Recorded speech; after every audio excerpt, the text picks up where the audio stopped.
अदाकारा की कार हादसे में मौत के बाद साथी अदाकार चंदू ने भी दिल बर्दाश्ता होकर खुदकुशी कर ली। चंद रोज कबल भारत में मकामी अदाकार पवित्रा जे राम कार हादसे में हलाक हो गई थी और अब उनके साथी और तेलुगु टेलीविजन अदाकार चंदर अकांत उर्फ चंदू ने मुबैना तौर पर खुदकुशी कर ली है।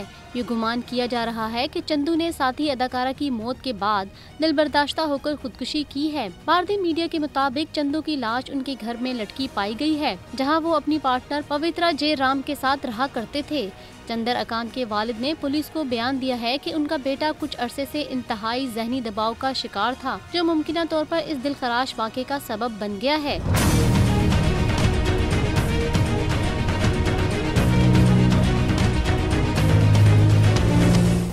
सब्सक्राइब करें और बेल दबाएं ताकि कोई खबर रह न जाए।